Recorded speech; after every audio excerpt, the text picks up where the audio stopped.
I felt very close to death, honestly. Yeah. I was so scared. And I thought, oh, well, this is where I die. Like, good job, Calen. You really did it this time. And so I closed my eyes.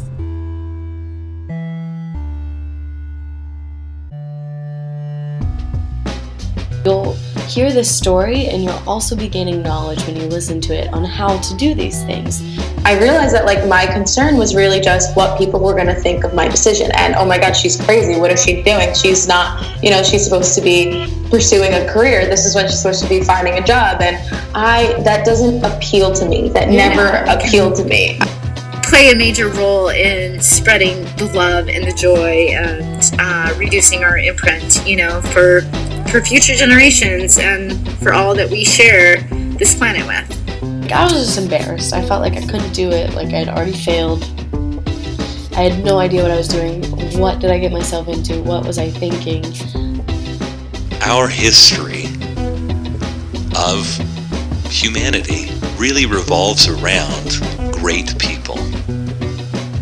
And that's all we know about. And why is that? It's because the insignificant people weren't important enough that somebody would take the time to document their life. Hello everyone, welcome to the show. My name is CalenOtto, your podcast host, and you are listening to the Unruly Travel podcast. I say this every time, but I am thoroughly thrilled and excited that you are here, that you are taking your precious time to listen to this podcast. Maybe while you're doing something, maybe you're just sitting down listening to it with a pencil because you want to write down tips. However you're doing it, thank you for being here. So I'm currently sitting on my bed, unpacking from the 2-month road trip that I did in my van with my partner, starting in North Carolina, going across the country, hitting over 12 national parks, going to California, touring all around the West Coast, and coming back. So I'm unpacking all of my stuff while I listen to this podcast to be able to edit it. And it's so interesting to listen to this podcast and think about how I started traveling, the resources that I use, the methods that I use, and how I still use those in my everyday life and in my travels now that I experience. So this is the second part to the series, When the Travel Bug Bites. So if you're listening to this right now and you haven't listened to the first episode, I highly suggest that you go back and listen to that, where we talk about when I was an exchange student, what that was like, all the wild adventures that I went on, all the struggles that come with living in a new country where you don't speak the language. And that's a really good place to start, because this episode we're going into what happened when I came back. I decided I wanted to travel, and I started traveling across the U.S. with $200 to $300. So this episode, we're going to get started. We're going to go into how I worked for different things that I needed, where I slept, how I did this on an extremely small budget, and then again, all of the challenges and wild, epic, scary, and just unbelievable adventures. So I can't wait to share this episode with you. I hope that you get a lot from it, not only the stories, but the tips and the methods that I use. Now, I have 2 more notes before we start this show. One is that I will now, from here on out, be uploading podcast episodes to my YouTube channel. So for those who are hard of hearing, deaf, or need/prefer scripts, you can go on YouTube, type in Unruly Travel, go to my profile there and see the section for the podcast episodes. I have the first part of this series up already. The second part should be up too by the time you're listening to this, and I'm going to start going back through my older episodes and uploading all of those as well. The second note that I have for you is that if you enjoy this podcast, if you get something out of it, please share it with a friend, rate it on iTunes. It does so much for me, and it's something free that you can do. Sharing it on social media is such a big help too. Let's keep spreading the information and inspiration around. Without further ado, let's get started.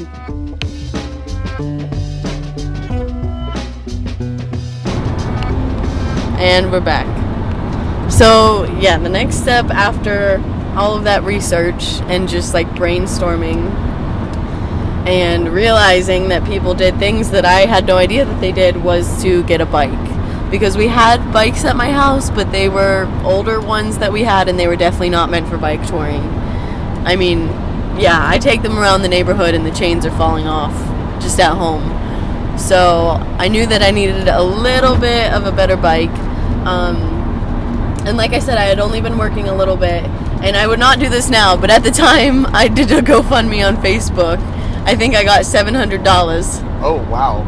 Yeah. Was it just like people that you knew? Yeah, it was Okay. just people that I knew. Yeah, that probably like really like wanted to see you do something. Yeah, I think Yeah. it was just people who I knew who liked me, and some random people who had been watching, you know, because I did, when I was an exchange student, get into like taking photos and sharing a little bit, like writing a little bit. So some people just had me on Facebook or whatever because they liked those things. Yeah. So I think I already had a little bit of like a travel community, and then people I knew through veganism, and people were like, oh yeah. So I think I got $700 from that, and I got a bike with that money, and I started going to the local bike shop and asking questions, and there was this one guy there, I can't remember his name, but he gave me one of his favorite books on how to fix your bicycle if it's just you, and all these things about biking, and I would just sit there and ask him questions. But I remember that before I met him, I walked into a bike store in Wilmington, and I showed them my bike, and I was getting some like accessory for it, maybe a different seat that was more comfortable or something. And the person's like, oh, what's it for? And I told them that I was going to do a bike tour. And they said, oh no, you'll never make it on that bike. That's not the right type of bike. That's not the bike you should be using. You're not going to be able to. And I remember I left crying because I was like, oh my God, people gave me money. Like, I don't know what I'm doing. And I went and got this bike. It looked really nice. And this person's telling me I'm not going to be able to do it.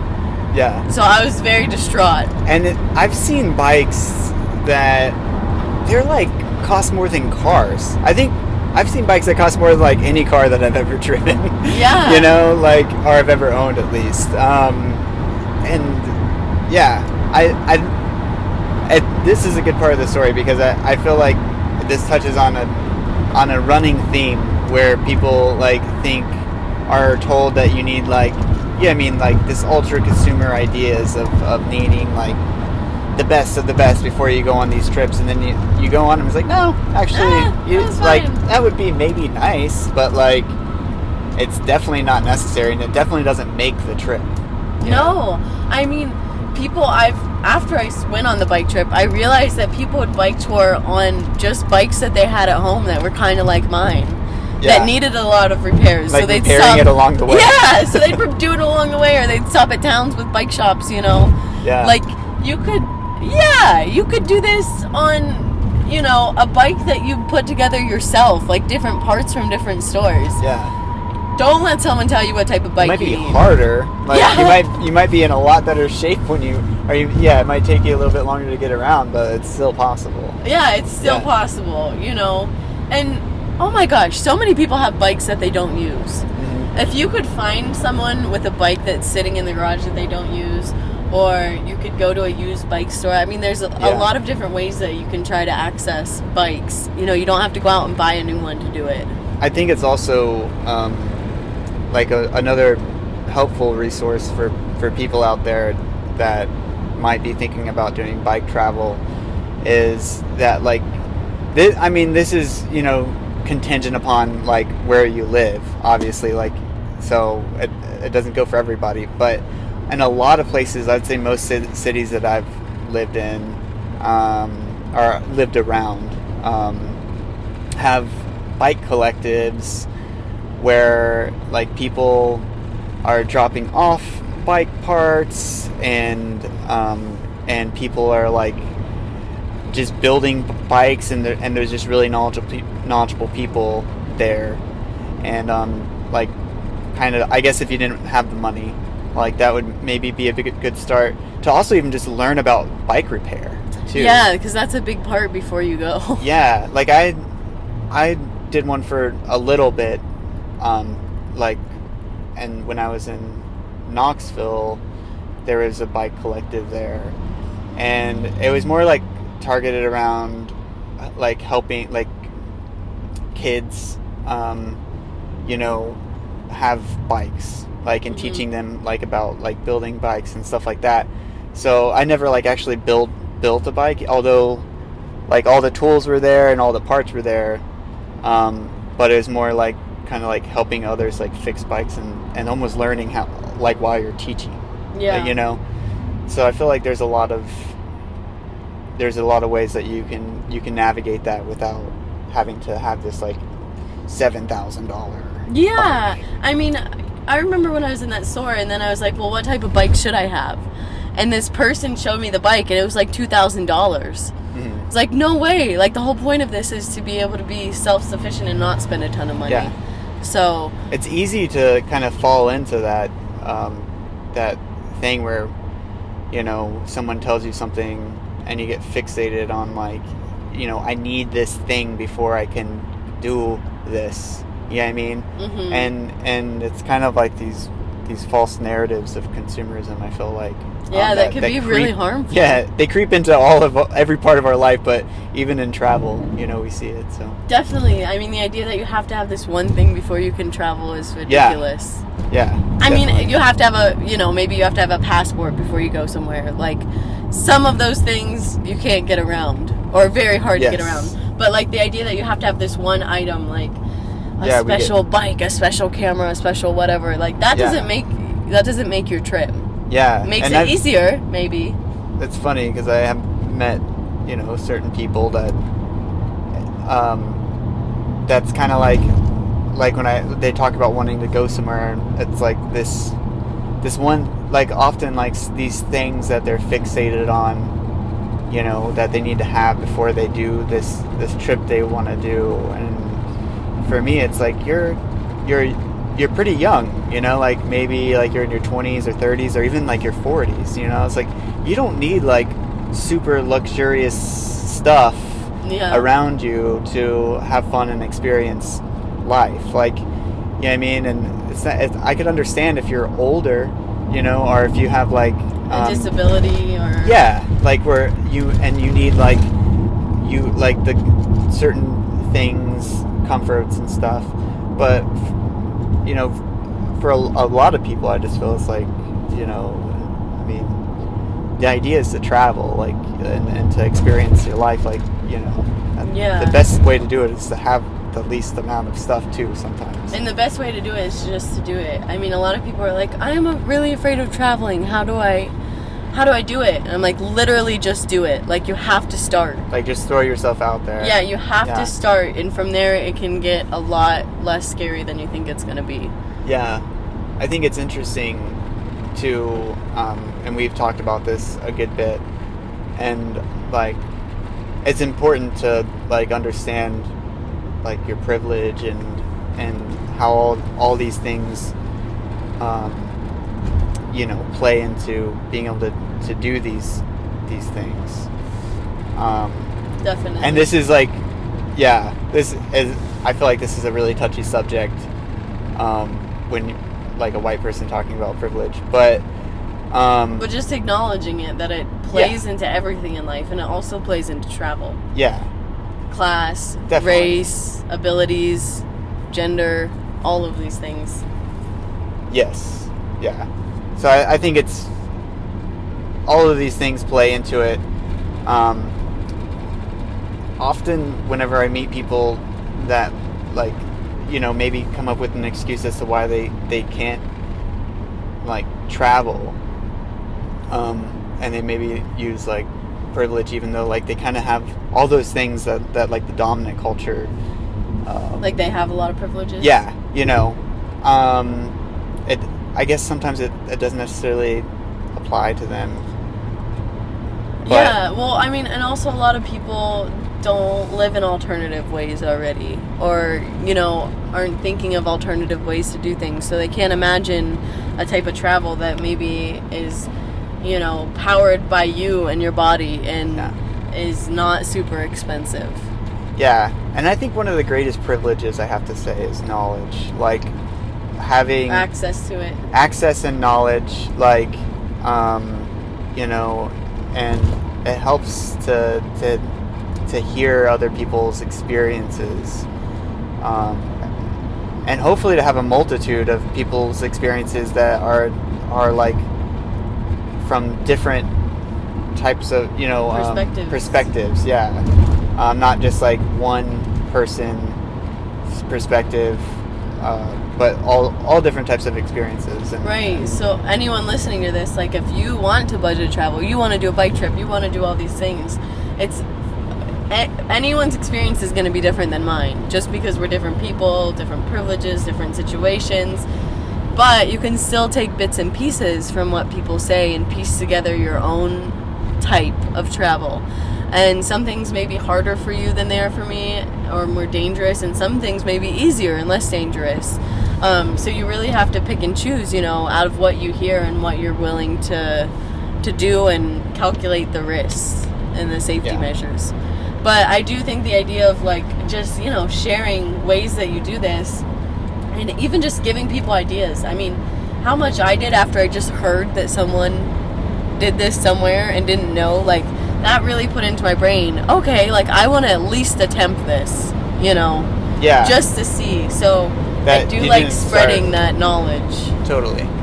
And then that you didn't start from like the attitude of like it's not possible because of so and so. Yeah, and people will still tell you that. I think someone can always come up with an excuse. For me, it was like, you're a young female alone. You can't do this. You will get hurt. You will be taken advantage of. You can't do this.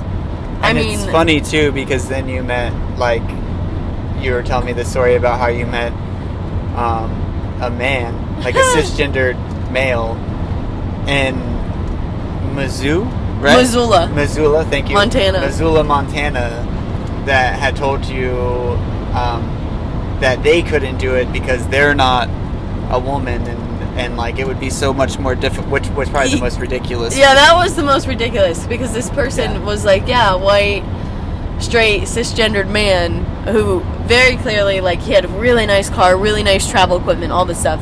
Yeah. And I remember he got mad at me. He offered to buy me a vegan ice cream. And I was like, no, I'm good. Like, I'm just on a budget. I just wanted to meet you and hang out and stuff. He's like, no, I insist. Like, it's like $1. It was like $1.50 or something. He got it for me. I'm like, oh, thanks. That's really sweet. Like, you didn't have to. And I didn't even have money with me because I probably left it at the house I was staying with. I was just biking around. Like, I biked to meet him. And then, all of a sudden in conversation, when I kind of explained what I was doing, he got mad at me and said, well, you can only do this because you're pretty and you're a female, so people will take pity on you and they'll help you and blah, blah, blah, blah, blah. See, you already got me to buy you something. After I was literally like, no, I'm fine. I really just, like, wanted to come meet you. It's not a big deal. And he insisted, like, 4 times. And I was like, okay, ice cream, cool. Vegan ice cream. I could never do this, blah, blah, blah, blah, blah. He was, like, angry at me. Yeah. And then I was like, what? So I just realized, he did that thing. And then I met up with my aunt and some family member of hers. I remember when I met up with them, which was also in Montana, shortly after that. Or no, it was shortly before that. When I met her, and she was asking me about travel, the first question she asked me was, how many times had I been sexually assaulted? Like, which I get, that's something that you would wonder about, like, females traveling solo. But she was so sure that it had happened multiple times. And then she told me, oh no, you can't travel alone as yourself as a female. Like, it's not possible. Even though I was doing it. And she knew that I was doing it. She was telling me that it was not possible. Yeah. So it's like, I don't know. It's just from person to person. It's like, and I feel like there's a reason why you can't do it, even if you literally are doing it sometimes. And it seems like the trend with the criticisms, like, always come from people that have no experience with doing it. And a lot of privilege and access to be able to do it. Yeah. It's interesting, to see that play out in dialogue. And a lot of times, it seems like, I don't know, I'm not sure what it is, but it seems like people almost start this conversation in a really aggressive tone. You're like, wait, where did this come from? Like, Just asked a question and I answered it. Yeah, exactly. Yeah. So it's an interesting conversation, I feel like, to talk about. But I guess that's just like, navigating through society. You're going to upset people. Yeah. And that's just how it goes. I mean, with that guy, it could have upset him because he had spent all this money on all this fancy equipment. And then you're just doing it. And I was thoroughly enjoying myself. Really just wanted to be there just to be there. And then... Yeah. Wants to explain, why they're not doing it the way you are. Yeah. I felt like he felt some sort of, And I wasn't shaming him. I'm like, if that's the way you want to do it, cool. Exactly. Just, not everyone can do it that way. Yeah. It's almost like their insecurities or something. Yeah. With their own self. Because you'll hear that, if you are a female, you can't do it alone because it's too dangerous. And then males or men will be like, oh, I can't do it because people aren't going to want to help me because I'm not blah, blah, blah. And then if you're queer, it's also too dangerous. I mean, there's, I feel like a lot of people will tell you why you can't. Yeah, totally. And it's up to you to be like, I can, or I'm going to try. Yeah. If this is something I want to do. Anyone that I've heard that actually does try, and I feel like a number of people from that, are subjected to our culture different ways because of... that are marginalized? Yeah. I mean, marginalized people and non-marginalized. I feel like that have tried. Typically, some may have more negative experiences. Sadly, it seems like those negative experiences are going to be there regardless, just because of their culture. They are just a part of life. When you travel, life doesn't stop. It continues, just in a new place. Yeah, definitely. But and being conscious of where you're at. I feel like there's certain areas that I know that I wouldn't want to be in if I was trans or something. I can only imagine what it would be to be in that position. Yeah. And so it's also a lot about being aware of your surroundings. And bad things will still happen when you travel, most likely. I will talk about it on this trip, but I had,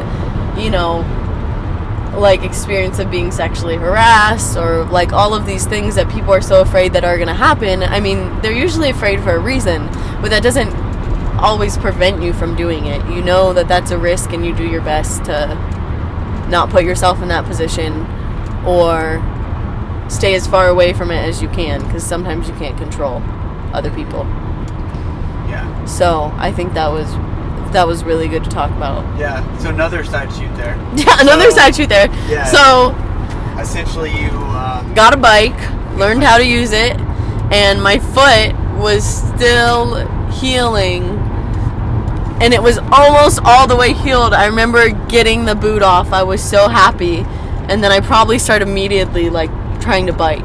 Now, trying to bike on this bike was hard because the bike I had was your normal bike, and then the old rickety ones that we just had for a while, very clunky and large and sturdy, and the one I got was one of those ones that you have to hunch over. Yeah. It's smooth and really fast. And I had also been told that you have to have clip-ins, so I didn't have pedals for it. I had the cycle shoes with the clip-ins. Those, I'm sorry, those are so hard. I know that people can do them very well. Not for me. And if you're trying to cycle for the first time, don't feel like you have to have them, because I felt like I had to have them. So I got them. And I think I would go on max 10 to 15 mile bike rides around my parents, where they live in North Carolina. I remember one of the first times with those clip-ins, I stopped at a red light, I went to put my foot down, forgot that it was completely locked in the bike, and just completely fell over sideways in front of traffic. Oh, wow. And then I had to figure out how to get my foot in front of it. That happened multiple times where I forgot that I had clip-ins on, would try to get my foot out too late, and literally just fall over because you're stopped. So that was an experience trying to learn how to ride a new, different type of bike. I think the longest ride that I ever did was 20 miles. ever to prepare, which I did not prepare a lot. Like, other people are like cycling a lot, you know, because you're gonna have some 60, 70 mile days. And I was like, I was just like, I went 20 miles once. Yeah. And I was like, well, we'll see what happens. So, did you literally just start, like, at your parents' garage or something? Like they're just right outside their house, you got on your bike and left? Is that how it started? No. Well, so I also learned about wolfing through Rob Greenfield, I think. So if you don't know, if you know, but other people listening might not know, it's like a worldwide network of organic farmers, and you work for them for so many hours a week, and they're supposed to provide you with housing and food. It's like 20 hours a week. Maybe, usually. What is it, 4 hours a day? Or 5 days a week. 5 days a week. I mean, let me tell you this. That's not always what it is. Okay. I've worked like 10-hour days, like 5 days a week, and have people still not pay for food. So some people use it just for straight up, like... labor. Like, free labor. Grueling. So some people do exploit it. Yes. It's probably good to read the reviews. Yes. And if one doesn't have reviews or they're really poor, stay away from them. Yes. So, the idea is that it's a really good trade-off, you know. So I was like, okay, I'm gonna bike. I'm gonna work for things as I go. I'm gonna dumpster dive, and I'm gonna wolf across the country, which are all things I did. So we took a trip. My mom, dad, and Carmen and me went to Virginia. From your house? Yeah, from my house. With your bike? With my bike in the truck, or van, or car, or whatever we had. We went to Virginia. We spent a couple days there. Where at? Probably at a military base. Okay. I can't remember which one, but... Because your dad is retired? Retired military. Military. So... Air Force, right? Air Force, yeah. So we'd always get to stay in the trailers on the bases for cheap. So that would be our vacation setup. So we spent a couple days, I can't remember in what town in Virginia. Oh gosh, I should have looked this up. But the Transamerica Trail is not actually a trail. Like, it's not a bike trail. It's just connecting roads that already exist together, that you can bike to get across the country. And then they call it the trail because along it, like, churches, parks, other places like that are used to bikers coming through and will host you, like, you know, so it's like an invisible trail. Okay. So I thought that when I first started I was just gonna bike and see what happened, and then Gabe, you know Gabe actually, must have seen that I like posted about it or something, and he had bike toured, and he's like, oh gosh, like that's gonna be so hard if you're just like Google mapping trying to figure out going down the highway, not knowing where you're going to stay. Why don't you check out these maps? So I did, and that looked like the best option at last minute, because up until then I was like, I'm just going to go. And Gabe was like, no, please look at these maps. And I did, and I ordered like the actual paper maps at the last minute, probably within the last week. Before I was going to leave. So the Transamerica Trail started in Virginia. So I found a place to wolf that was probably like 30 minutes away from where the trail started, and stayed on a farm there, and that's how I started my trip. It was literally by the people from the farm driving me to the starting point and dropping me off. So essentially, for me to put all this into order, you went with your parents to Virginia, and then from the vacation that you had with your parents, they dropped you off at the woofing place? At the farm. And then they said, see you later, have fun with your bike. And and I cried. And you cried. And then from there, that was like the start of your journey. Yes. Okay, so this is where your journey starts, where like everyone you know is gone, and you're just like, you're now in it. Yep. Right? In Virginia at a farm. And I started with a gift card that I think had $200 on it, because I was like, I didn't really have any money anyways, because I used what I had from teaching yoga to buy supplies and stuff for the trip. So all the money that you had combined total was $200. 200. Yeah. $200 on a gift card. And as I got out of the car when my mom dropped me off in Virginia, she handed it to me, and I was like, "No, Mom, I'm trying to do this." And she looked at me with, like, really scary eyes, and she was like, "Take it!" Okay. Yeah, I think they had gotten, like, one of those ones, like, that's a Visa gift card. Yeah, cool. I'm pretty sure it was $200 on it. Okay. So that was all I started out with. And let me say this, like, my parents, you know, they are, like, middle class. Yeah. I had insurance at the time. I didn't know I had insurance. Yeah. I could obviously fall back on them if something went horribly wrong. Yeah. But my mom did ask me at the beginning she asked me before she dropped me off, like, if you call me crying and you're, like, injured or you want to come home, like, what do you want me to do? Because I will do whatever you tell me right now. And I was like, don't let me.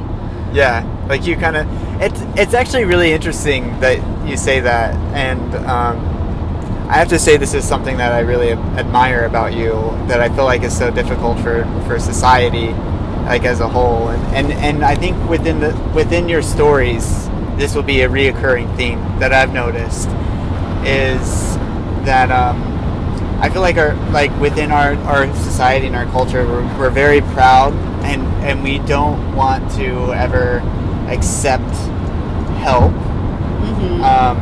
you know, from anyone, and we take pride in, like, pulling ourselves up from the bootstraps and, like, doing everything on our own, and that's how we want to. I feel like that's how, like, so many people want to betray their life. And honestly, if you get to know people that kind of have that narrative that they push out to other people, and you actually know them personally, you're like, not really. Like I know, there's a lot of factors that go into it. Yeah, and they get a lot of help, but I admire that you're so open about, one, like, accepting, like, why do I have to be so prideful that, like, I can't accept help when it's offered to me? Like, you're a lot better at that, and I feel like I'm learning from you, like, how to do that more. And two, like, also just admitting that you have help, you know, like, I think so many people's stories, it's like, it revolves around just like, oh, this is all me, and I did this all on my own. It's like, yeah, I know you worked hard, like, you worked hard, you did it. I just have to say that's really cool. I think that we'll see that within your. Yeah, I mean, some people really do have nothing. Yes. Like, if you are a refugee or an immigrant or something to a country and you come here, it's going to be a lot harder. It's going to be really hard. Yeah, and obviously you have a really strong support group, and that's like a good thing. But I think that even some people that I meet that aren't as fortunate, I think our culture as a whole has a hard time with receiving. Yes. And it almost makes it hard to also give. Like, we have a hard time seeing how generous people can be. Like, you have to give people an opportunity. You have to give them a chance. I mean, even with, like, that ice cream story I told you, I was like, oh, this person, like, really wants to do that. Like, they're enjoying our time together. Yeah. They want to, you know. Yeah. It's not, you don't always have to turn everything down. Yeah. And if you really want to live in community and you really want to get to know people, there's a push and pull. Sometimes you give, sometimes you receive. Yeah. And sometimes you receive from one person and then you give to another person. It's not always in the same cycle. Yeah. And I knew that before I started, that it was going to be like that. Because it always is. Even if you are luxury traveling, there's still a push and pull. Yeah. With travel. Definitely. You're going to be somewhere, you're going to need someone's help. Whether it's directions, whether it's a bike repair, whether it's a meal, a place to sleep, whatever. Like, that happens with travel. You can't escape that. Definitely. So I think I just have to say, I have to, like, just say that I admire that you have kind of the courage to put this in your podcast, or, like, in your speech. Yeah. That, like, like, when people want to help, like, I accept it, but there's so many other ways that you help other people too. Like, push and pull. Yeah, exactly. So I just had to stop and just say that. Thank you, Bob. That's a good thing, because, I mean, if you are going to budget travel, you have to accept help sometimes. Totally. Like, and if you don't, it's going to be a lot harder and it's going to be a lot more painful. Yeah. So And that's there's a good point. A lot of ways that you can like help others too that have nothing to do with money. Like if someone's life is hectic, like you can like help like watch the kids for them and maybe like help like clean their house, like do all these different things for them to like, oh, there's a cop, as a way of saying like thank you, like, you know. And I mean there's a lot of ways that you can help people too, is what I'm saying, as aside to just like this like obsession with currency, I guess. Well, that's a really good transition into the farm I was staying at. Great. Because I was going to smooth over it, but that was a really good point actually that you brought up. Yeah. Because at this farm that I was staying at, it was not vegan, but it was marked on Wolf as vegan friendly. I would never stay there now, but I was, you know, I'd only been vegan for a couple years at this point, and I didn't know any other vegans in real life. And the farm said vegan friendly. I didn't really know what that meant. And so they had animals there. And they would take in rescues. Like, they had farmed animals and then also cats, dogs, ducks, like all these animals. And they were a soap-making farm, I guess. They would make soaps without goat milk, and then they would also do goat milk. And then eventually I learned that when they were at capacity with animals, they would slaughter them and then take in new animals. It was just a weird thing, okay? And it was like, they wanted me to collect eggs, they wanted me to make goat milk, and I was like, I can't do these things, you know, because I told them before I went there, like, I'm vegan, these are things I'm willing to do, these are things I'm not. I'm willing to make soap without animal products. I'm willing to feed animals. And at that time, I'd been around farmed animals, but only at my grandparents' farm, and it had been such a long time, I just really wanted to see animals in real life. Like, I wanted to see a pig. Yeah. And they had a pig named Birdie, actually. We were really good friends. So I was at this farm that was close to the start of the Transamerica in Virginia. And so it was run by a couple. They were older. Like 2 days after I arrived there, the woman went to New York because her brother got sick. And the other man that was there, her partner, was in the military. And he got sent off for like a week to something, I don't know what it was, for work. So basically within like a couple days, they told me how to run the whole operation, minus the things that I wasn't willing to do. Those things just didn't get done, and left me with like probably over 50 animals. And I hadn't done animal care in a long time. So I was on this farm. You know, they got me a lot of groceries before they left. And that was the first time I realized that if you scratched a pig's belly, that they would fall over. Like, just plop over sideways. Because I remember being there by myself and I did that and Birdie fell over and I thought I killed her. And I was like, oh no, this is just something really cute that they do.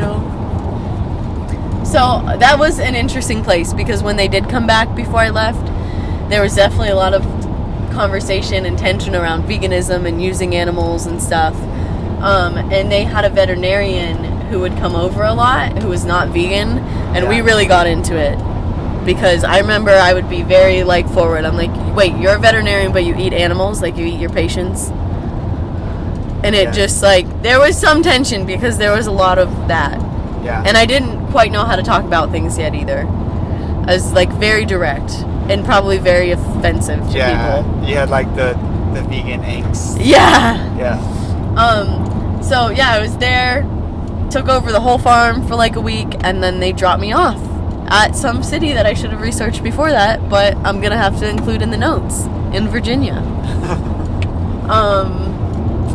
So I remember they dropped me off, and I probably cried, and they took a picture of me that I actually have on my phone that I'll post with this podcast in front of this monument that is where it started.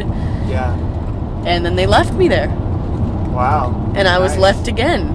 Yeah, so now you're next to the statue or monument. Yep. In Virginia. Mm-hmm. Probably crying. Crying again. Another reoccurring theme. And so now you're headed to where? Like, what did you do? Across the country. Across the country. Okay. Oh gosh. So I remember that I started biking, and I had not used paper maps like ever, I guess, because by that point we had the GPS Garmin's. Yeah. Like, it wasn't even phones at that point that you used GPS on. It was the Garmin's. The Garmin's, yeah. So I was so used to that, and I wasn't like heavily reliant on phone for GPS like I am now. Like, I didn't use my phone that much. So I had the paper maps. I was trying to figure it out, and I remember like the first day that I was biking, it was so hot, and I remember pulling into someone's yard and sitting under their tree and just sweating and like dying. And I was like, what did I get myself into? And I think the first day I did like 50 miles, and I had never done that before. Wow. So I was like beat. Yeah, that's a you know what I mean? You definitely just kind of jumped into it. Yeah, and everything hurt, and it was hot. And I stayed at a church that night that they set on the map. So basically you would just pull up to the church, give them a call that was written on the paper map that you hoped that was up to date, and then someone would come let you in, and you were in the church completely. It was so creepy. Like, completely alone at night.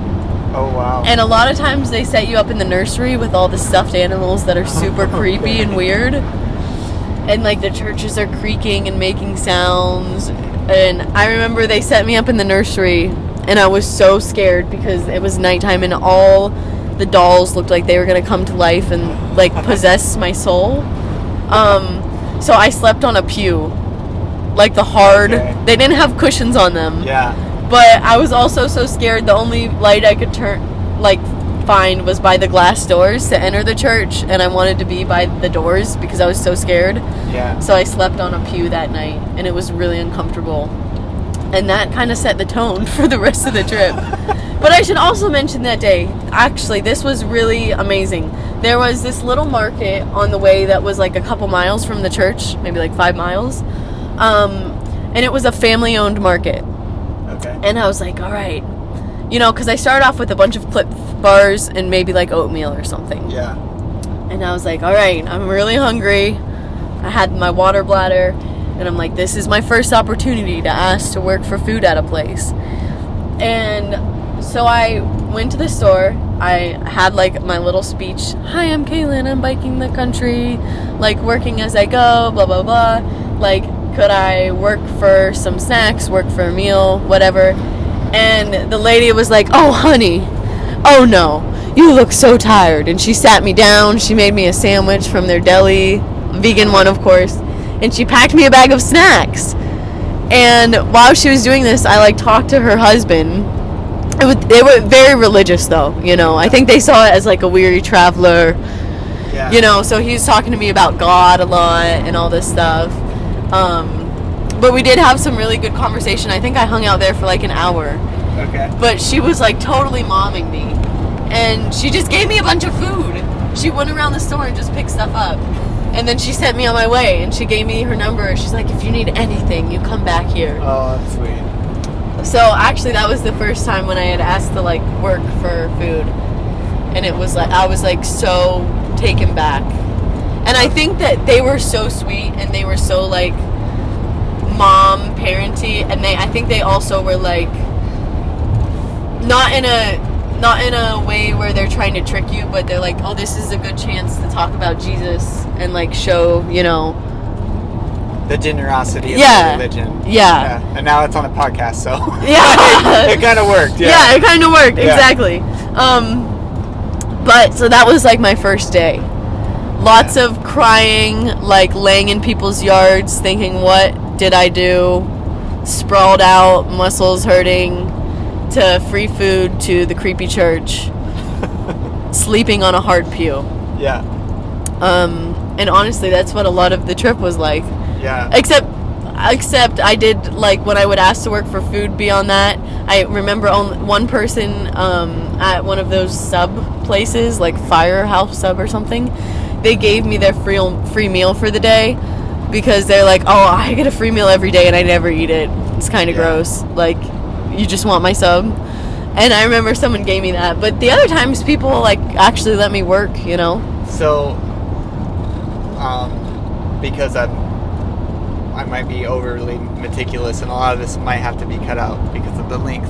No, we're going for it. But we have, like, literally 20 hours to drive, so, like, maybe, I don't know, maybe we're past an hour now, so. No, we're at 41 minutes. Okay. So we have, like, a little less than 20 hours of drive time. Yeah. So, essentially, you're in Virginia. Yep. You did 50 miles. You got these people gave you food at their little, like, convenience store, gas station kind of thing. And then, from there, like, you're still in Virginia, right? This is day 2. I think this was day 1. Oh, this is still day 1? Of biking. Oh, wow. Okay. Yeah. There's a lot in a day. And you slept, so that church. First night you slept at the church. You woke up in the morning, still in Virginia, right? Yep. Go from there. Okay. Let me also mention at the churches that you would stay with along this way, I think I woke up and I was really excited because they had cheap peanut butter and oatmeal. Like, the places that are used to bikers coming through, bikers will leave food, and you can leave food for other people, and the church will have, like, really cheap oatmeal and peanut butter that's nice. pasta. Oh, wow. Yeah. So the churches sometimes just will have, like, food for people. Yeah, they're like, Cool. You can use our kitchen. No one's in there, and they're like, this is where the bikers leave their food. Oh, So eat whatever you want out of here. That's really neat. That's awesome. So, okay, so day 2, you wake up. Eat some oatmeal. Eat some oatmeal. So you ate some oatmeal from the church. Yeah. Okay. So this is where my memory gets a little weird. Yeah. I can't remember if I repeated, like, that same process the next day, because there was a lot of days where it was just like that, or if this took a turn the second day. I know that this took a big turn the second or third day. So either second or third day. So it's kind of like that. You're just biking. Yeah. And, like, you're getting your food. You got your food from a church. Like, do you remember where, like, the second day, do you remember, like, where you got your food from? Like, lunch? Well, I already had a lot of stuff. Okay. I know the second day I didn't ask to work again because I had a ton of Cliff Bars. I had already eaten at the church, and they gave me a ton of, like, I wasn't eating, like, meals a lot of the time. I was eating, like, Cliff Bars and cold soup. Yeah. Like, you know how it grosses you out when I would just eat a can of cold soup? Yeah. On that trip, like, I literally ate Cliff Bars. I can barely eat them now because I got so sick of them. And, like, a lot of cold, like, lentil soup. Okay. I did not eat, like, I ate vegan, and it was probably better for you than what a lot of other people eat, but they weren't, like, delicious meals. Yeah. You know? I wouldn't even call them meals. Okay. So, yeah, that's the cycle. Bike, eat what you have, or work for food, sleep at a church. Okay. Repeat. So, but it's too hazy to actually recall. Yeah, it's too hazy to recall whether this was the second or third day. Okay. There's, like, a day that I don't remember if this is the second or third day. Okay. So, I'm pretty sure that this was either second or third day. I start biking, and then you start to get into, like, backwoods Virginia for some reason. Okay. Like, a lot of it are on main roads, not, like, highways and interstates, but just, like, main roads through towns. But for some reason, the map took me, like, the paper map, into backroad Virginia. And it said on the maps that sometimes when you are on the back roads, the signs for the roads themselves are missing. And sometimes they're on the wrong roads. Okay. And that was 100% true in backcountry Virginia. I remember turning down roads, and there would be a pole and no road sign at the top. Like, someone had stolen it. Or taken it off. Yeah. So I got really lost, like, middle of nowhere. And I remember, like, biking, like, really fast, sweating, because it was, like, back nowhere where there's a bunch of dogs off chains. Yeah. And, like, I don't know, I didn't want to go up to any of the houses because there were so many dogs, and no trespasser, and flags, and beware of dog. and it was like wooded, so it was like you're not gonna flag anyone down. So I would never do this now, and obviously a very privileged thing to do, but I didn't have any signal and I called the police. Okay. I would never do that now. Yeah. But I did. At the time, I was young. And it probably helped you. It did. Right? Yeah. So some on the phone, they were very confused. And I didn't have any service, but your phone can let you, like, emergency call 911. I don't know how that works. It was very hard to hear. I was trying to explain. The operator was very confused, so I think they just sent someone out. So this guy pulls up in a police car, puts my bike in the back, puts me in the back, like with my bike on me or something, and then drives me to the closest interstate. Oh gosh. You're not even, I think it's illegal to bike on the interstates. Yeah. Or highways. I'm pretty sure it is. I'm pretty sure it is. Yeah. But he literally left me, like, no choice. He literally just, like, was like, well, this is the end of my jurisdiction, and let me go at a gas station that was right off the highway or interstate or whatever. Yeah. And I was like, well, I looked at the maps. I was so far off from where I needed to be. Yeah. I'm like, well, this is the quickest way. I'm not going back there. Yeah. So I remember I got on, it was like what we're driving on now, which is the interstate, right? I got on the interstate, like, over in that tiny lane, on my bike, like, clipped in, like, I fall over a lot. Oh, God. Like, biking down the side of the interstate, not knowing where I was going. So actually, that was the day I pulled up to that Firehouse sub thing. Okay. And I was like, oh, can I work for food? And the person's like, this food's gross, but I'll give you my sub for the day. So I had a free vegan sub. And then there was, like, a shopping plaza on the other side, like Lowe's, Home Depot stuff. And they had a lot of outdoor furniture outside. Yeah. Wait a second. Okay, that was over there. But before I got over there, I was, like, kind of exploring the side roads because I'm like, where am I? Yeah. Again, I didn't use, like, phone GPS a lot. And I sat down in someone's ditch under a tree because I felt so defeated. I'm like, this is the second or third day. What am I doing? Yeah. And I had Tinder at the time. And I had notifications on. And a notification popped up that this person had sent me a message. His name was Hayden. And I had, swiped on him, like, to accept him or whatever. Because when I saw him, it was, like, 4 pictures of him together. One of him on a bike, one on a canoe, one, like, jumping, like, all these action shots, you know? Yeah. And, like, Tinder will hook you up with people who are within so many miles of you. Yeah. He sent me a message at that exact moment and said, oh, you're doing the Transamerica Trail? I already did that. Like, he had already done it. And he was, like, my age. Yeah. And he literally sent it to me as I sat down on the grass, like, all defeated. So I messaged back and I was like, yeah, like, I'm doing it now. And then he was like, how's it going? And I was like, honestly, I'm sitting by the side of the road. I already called the police. It's only my second or third day. I have no idea what I'm doing. This is kind of awful. Like, this is not what I expected. Yeah. And he was like, oh, where are you? And I told him, he's like, you want me to come pick you up? And I was like, yeah. Yeah. Please. Yeah. So then I went over to the Lowe's thing, and I sat on, like, probably for, like, an hour, I lounged on their outside furniture. Yeah. With, like, my crummy biker body. Yeah. And my bike. And then I remember he just pulled up in a truck. He's like, are you Calen? I was like, yeah. Are you Hayden? He's like, yeah. I'm like, please take me somewhere. And, like, put the bike in the back of the truck. And he lived near, what's that place in Virginia that's really popular? Richmond? Yes. Okay. Near Richmond. Like I remember it was like an hour to his house. It was like an apartment, you know. He's like a college-age kid and shared it with 2 other guys. And he first, like, when he picked me up, he took me to his house. We dropped my stuff off. Then we met up with his girlfriend. And we all went out and ate sushi. I remember. Then we went to a big field and we played football. That's cool. For some reason. Random, but and then have to be like a relief. Yeah. Like, feel safe and yes. Yeah. And the whole time he was like, you know, I was asking questions because he had already done the Transamerica Trail. He had already done a bunch of stuff.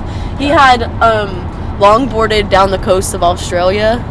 Oh wow. Like, you know, whatever. And when he did the Transamerica, it was because someone bet him $1 that he wouldn't do it, and he did it. That sounds like a college. Yeah. Like, oh yeah. I think it was like $1 or a penny or something ridiculous. Yeah. So he was just like very active, like very into all these water sports and stuff. So I remember just sitting like with him and his girlfriend for a long time, like talking about all this stuff. And then I was like, okay, I got off the trail. I need to get back on. I need to do this whole thing so I can say I did it, and I pulled myself up from my bootstraps and I did it. Yeah.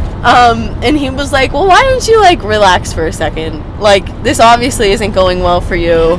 You know, in nicer ways, like you can hang out here for a little bit. So over the next week, it was like his 2 roommates. One's name is Carl. I forget the other one. I hung out with Carl the most. He would go to work. Sometimes his girlfriend would be over. I would just like hang out with different people, you know, throughout the week. Yeah.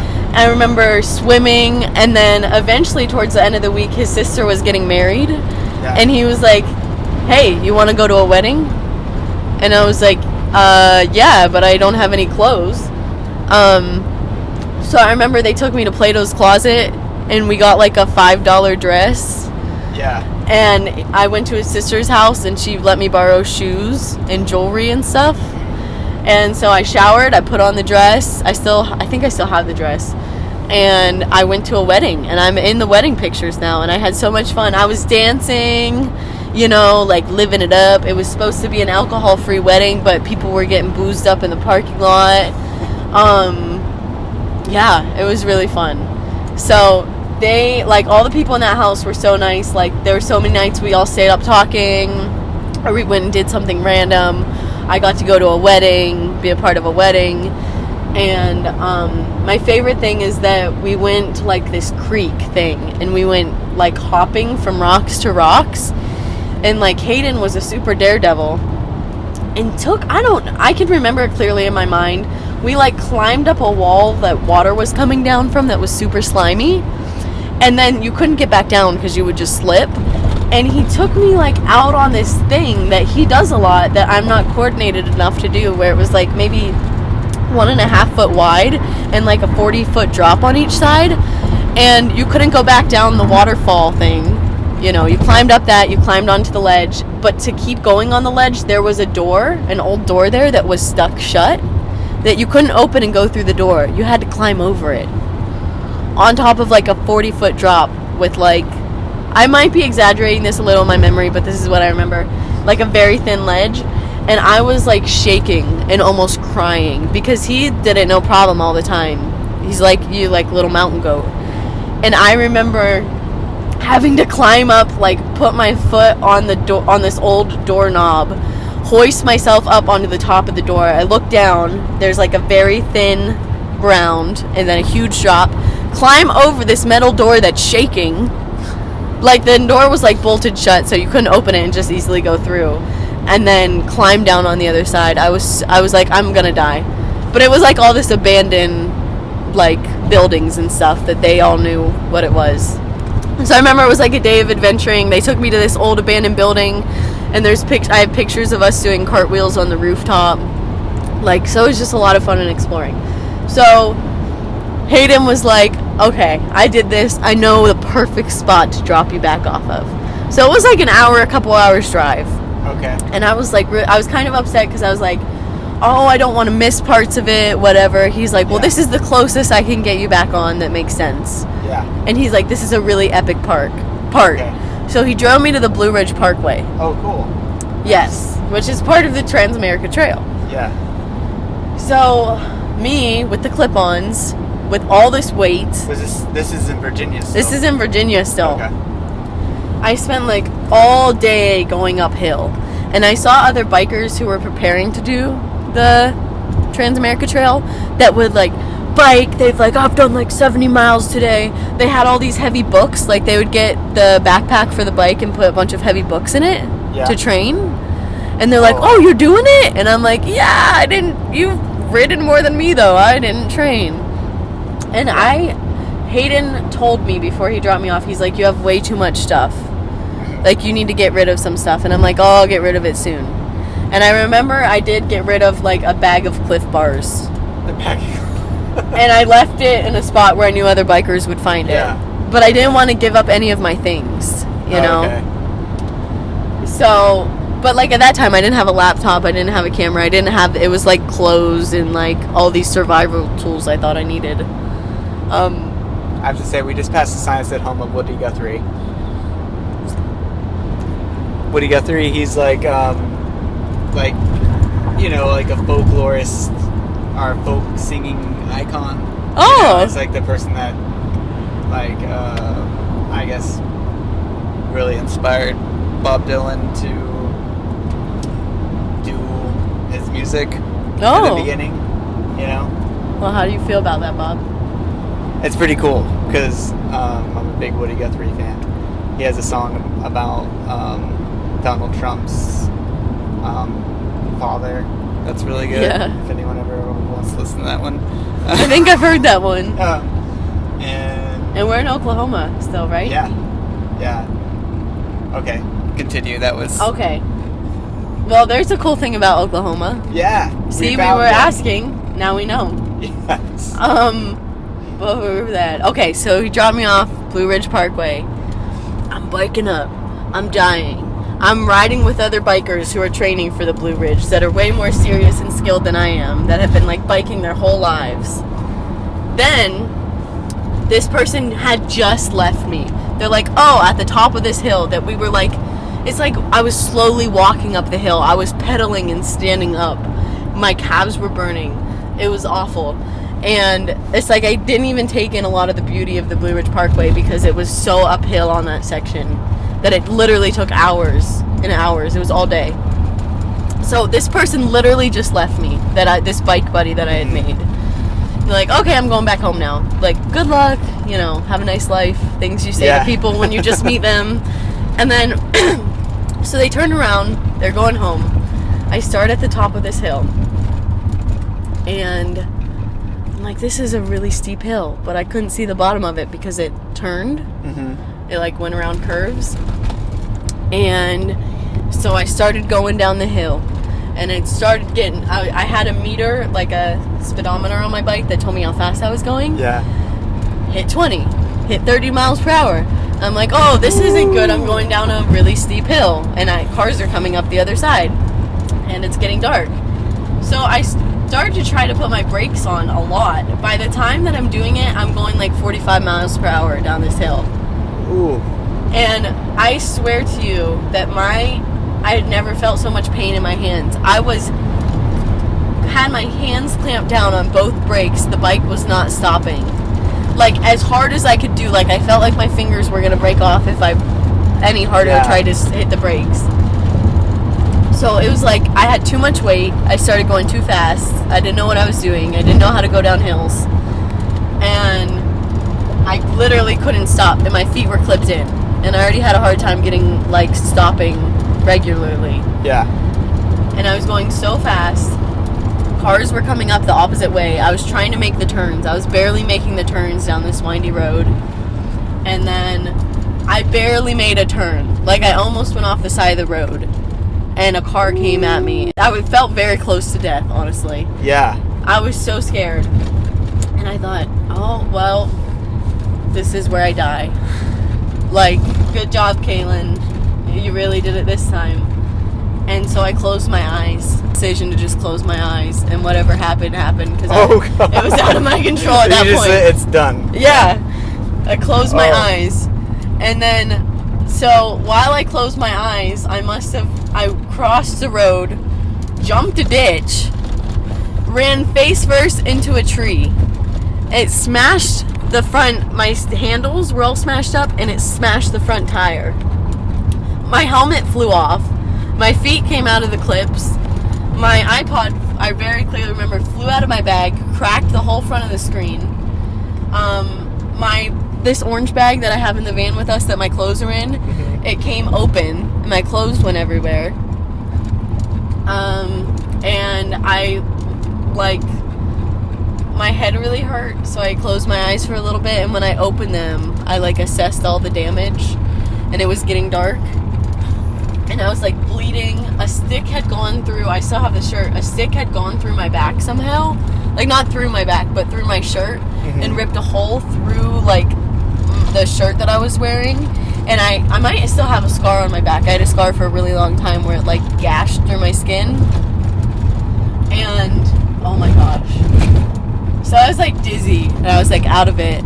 And so I got up, I tried to get all my things together. My bike obviously wouldn't work. And I was very close to Withville, I think that was the town. I think I remember. And I could be wrong, but I'm pretty sure if I looked at a map, that would be it. And I was like, Tim, I was like 5 miles from town at this point. I was almost to where I was going to stay. So I got up and I was like, all right, I guess I'm going to thumb it into town because this isn't going to work anymore. So cars would pass me and pretend like they didn't see me. It was a very, like, it was very obvious that I was there. Yeah. You know? I was like crying, I was bleeding, I was all dirty. And then finally this old lady pulls over and she rolls down the window and I'm in a panic. I'm like, I really need help, whatever. And again, I didn't have service. And she's like, well, my grandson's a firefighter. I don't feel comfortable with you getting into my car, but I'll send him out here. So it's getting dark. So I'm like, okay. I'm like in a dizzy haze. So I sit back down on this rock. I wait like 30 minutes. You know, I check the time, like waiting for him to come. I probably waited for like 45 minutes. No one was coming. No one came, ever. Oh. So then the next car comes by. It's another old lady. She stops. She rolls down the window. And I'm like saying all this stuff, whatever. And then I realized that she's deaf. And she's like trying to sign to me. And I didn't know what she was saying. And she got frustrated and then she just drove away. Oh, God. And then it's getting real dark. And the flies are I remember specifically see a fly like land on one of my bloody things. And like trying to suck up whatever. And I'm like, oh, I need to go somewhere. And finally this family pulls up and like some SUV. They were so nice. They were like, oh my gosh, are you okay? They threw my bike in the back. They put me in the back seat between their two kids, booster seat. Like it's real tight. They had little kids. And I'm like crying. And they're like, oh, we'll take you into town. We live there. We're on our way. So I'm in the back of these people's like tight space SUV. Both of their kids are in booster seats on either side of me. Like crying. And the kids are like, hey, what's your name? You like to bike? I like to bike. Telling me all about their bikes. I remember specifically the one kid was like, is that your bike? It's really broken. We'll buy you a new one.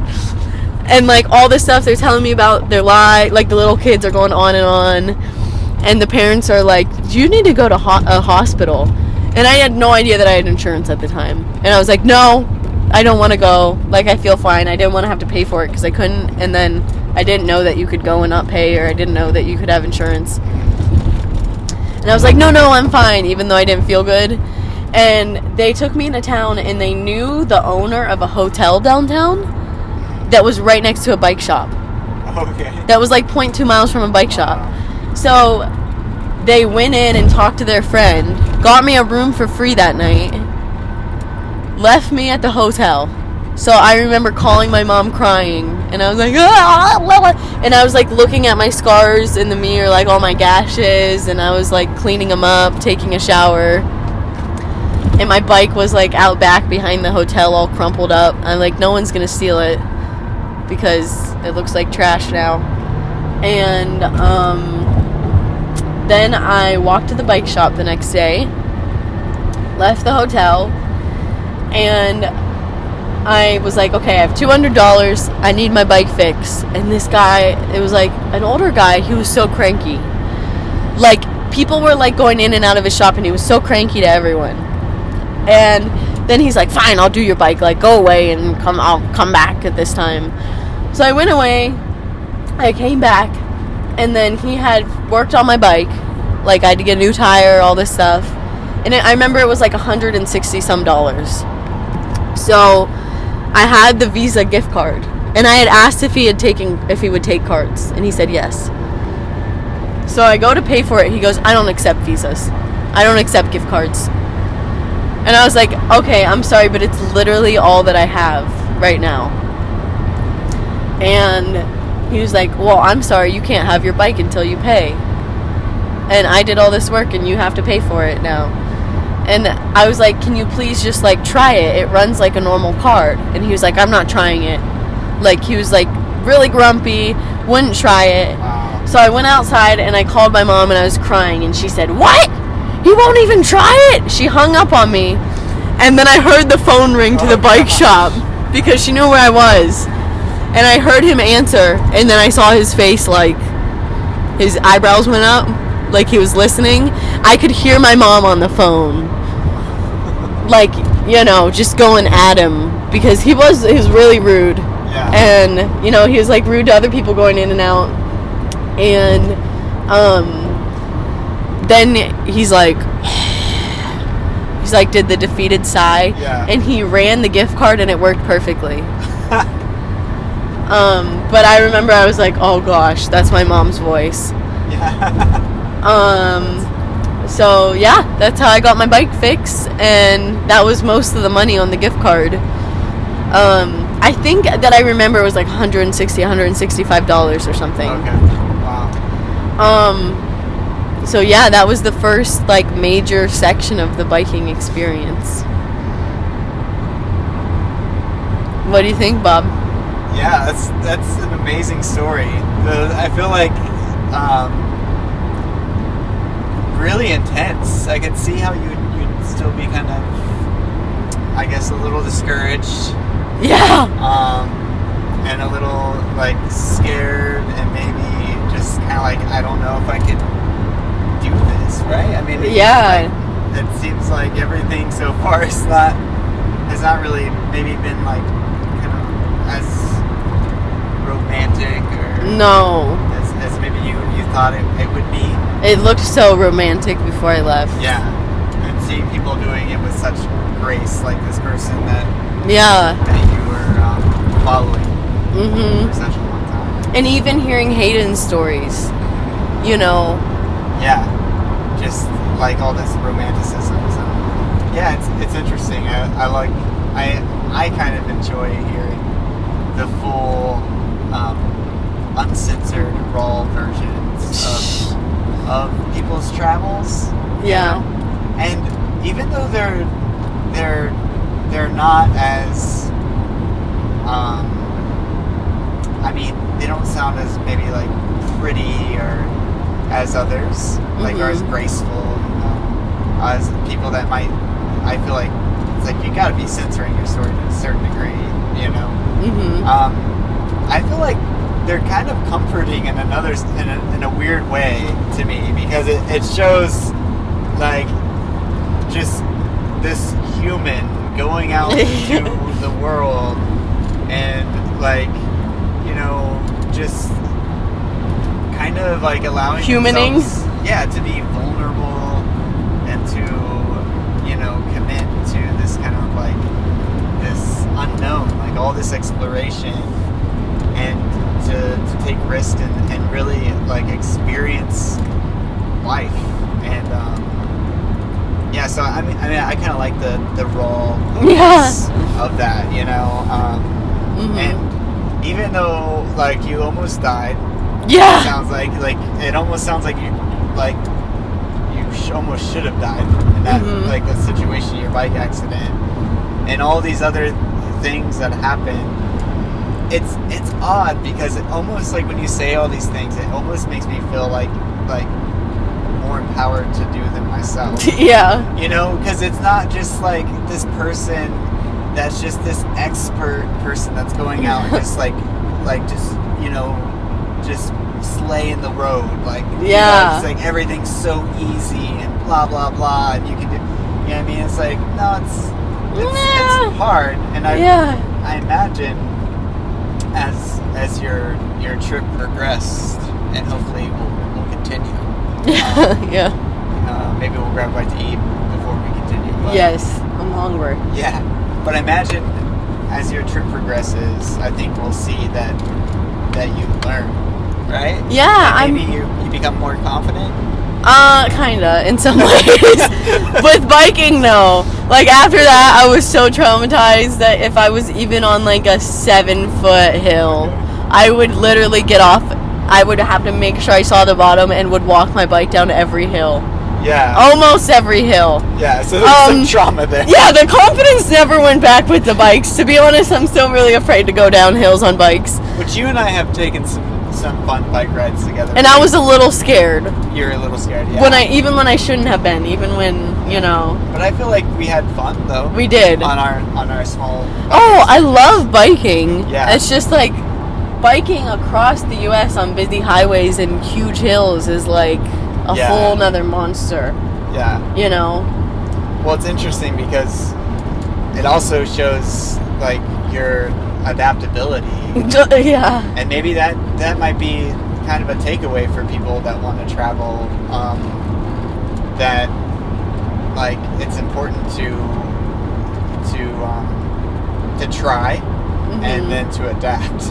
Yeah. Because it does maybe like, okay, well, biking across the country on my bike is not my thing. Like, you know, like it works for other people, but like, I almost died. I'm traumatized. Like, I don't want to do this. Yeah. Like, so now it's like, I'm adapt. But you didn't stop there. It's not like you stopped and went home, right? No, I didn't. Well, I should say this too, because my mom was so like, you know, the rock in this, because you know, I called her that one time, blah, blah, blah. Even before I left on the trip, Gabe was actually heading out on part of I'm pretty sure it was part of the Transamerica, or another bike trail that was close, and with his friends, and he offered for me to go with him, to like start my trip with them, since they had done it, and he was good at biking. And I was considering it, and I told my mom, and she was like, well, isn't this whole thing so you can go by yourself? Like, didn't you want to go by yourself and experience it? And I was like, yeah. And my dad was like, no, go with them. Like, don't listen to your mom. You should go with them. It's a lot safer. Like, you know, go. And he was like, go with these men, you know. Go with these guys that will keep you safe. And, you know, not exactly in that way, but I know he was thinking, like, go with a group, go with these guys. He's like the protector. Yeah, go with these people who know what they're doing. And my mom was like, no. So I ended up telling Gabe no. And so throughout this whole thing, my mom was like very like, but also very like, well, I'm not I'll call this guy, but you're not coming. I'm not coming to pick you up. Yeah. Like, I'll call the guy in the bike shop and yell at him, but I'm not going to come get you. Yeah. Kind of did what you asked. Yeah. It's like that you kind of almost felt like you had something to prove. Yeah, I did, because that's what I was going to say. The lesson I learned from that, and it goes into adaptability, was that I wanted to prove that I could bike across the country all by myself, and that I could physically bike every single mile. I wanted to say I did the whole Transamerica. And as you've heard in the story, in the first few days, I realized that I would probably die, because I'm not very good at it, you know? And it was also learning in the first few days, so I did get better. But it's just, like, not the thing for me. And, so that isn't to say that I didn't bike more, because I did. But I had so much fun when I was at Hayden's house with the wedding and all that stuff, that I told myself, like, I had to sit down and be like, okay, this was my goal, but how much more fun am I going to have if I am open to other things? Yeah. That I don't have to bike every single mile. That if I go off the trail, I don't have to backtrack. Yeah. And so much of, I feel like, for me too, like, a lot of traveling, I mean, it's also just nice to, some of the more special memories, I guess, are just the amazing people that you meet along the way. Yeah. Oh, yeah. And, you know, where you might just be kind of settled down for a few days or something, and with these just incredible people that, you know, and kind of like share each other's lives, that, like, you know, that little moment there. Yeah, which was so special to me than, like, rolling through a day on my own. Yeah. Trying to, you know, prove something to myself or other people. So I think that was how I adapted from that whole experience, was like, one, help is going to come in the weirdest of ways if it comes, and, you know, that's okay, and accept that, because you're going to return it in other ways. And two, like, it is okay to completely veer off from your plans and do what feels best to you, which I felt really bad about. I felt really guilty, for not doing every single mile already within the first few days. Like, already called the police, already got in a crash. Yeah. But I was like, this is like, can be physically dangerous. I'm not in any shape to like continue like right now, So I had to adapt and be like, okay, we got to rethink this plan through because it's not as easy as I thought it would be. Definitely. And sometimes I think that it's just, like about finding kind of like paths that are just open to you, like I feel like sometimes, and this is going to be like one of those, maybe overthinking it moments for me, but like sometimes I feel like whenever we're traveling, or even like kind of our big goals and dreams, that we start doing them and we're met with like a ton of resistance, and then maybe like something else opens up in life, where it makes it just flows, and like it might not be like the thing that you thought that you're gonna do at first, but like it just is there, and it's so easy, and it's still beautiful, Yeah. And then eventually, like the other thing might come back too, into play. I guess sometimes, like we have all these things that we think we've chosen, and like other things are kind of like just choosing us. Like we almost have to like just do those, And sometimes they're so much more fun and meaningful. Yeah. And at the same time, like that doesn't necessarily mean to take the easy way out. I think there's a good balance there. Like we don't want to just like just be working something we hate. Like it's important that whatever we're doing is that we're surrounding ourselves, like our space is filled with joy. Yeah. That's obviously like really important. But it can be totally different than what we thought we would think where we thought we would find joy, I guess. Right? Yeah, totally. Does that make sense? I mean, that's totally what happened to me. Yeah. It seems like you're really good at adapting, and maybe something isn't completely what you thought it was going to be, but you're not so hung up and stubborn that like you're able to be a little bit more malleable. Yeah. And to find like, oh no, this is actually like where I'm happiest, or this is like where I can have that bubble of joy, I think sometimes too we feel responsible to other people, because like at that point, I fundraised or did the GoFundMe for the bike, and I said I was gonna bike across the country, and I was like, now I have to do this because it's a public thing that people that know me are watching. There's so many layers. Yeah, there's so many layers, but at the end of the day, if those people really care about me, which they do or did, then they probably just want you to enjoy yourself and be safe and have a good time. Yeah. So there's so many layers. I feel like we have to prove it to ourselves. We have to prove to everyone else. Then we have to hold ourselves accountable to what we said, what we think people want from us. And these people are like, oh, I kind of forgot you were doing that. Yeah. That's cool. Yeah, so I guess, do you want to stop here? And then maybe we can continue with your journey across the country after we eat. We get some food in our bellies. We get some food.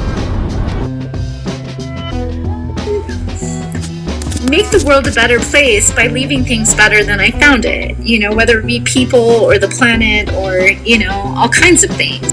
Isn't there a quote that says feel fear and do it anyways? Yeah. So I think for us insignificance, we have to do it ourselves.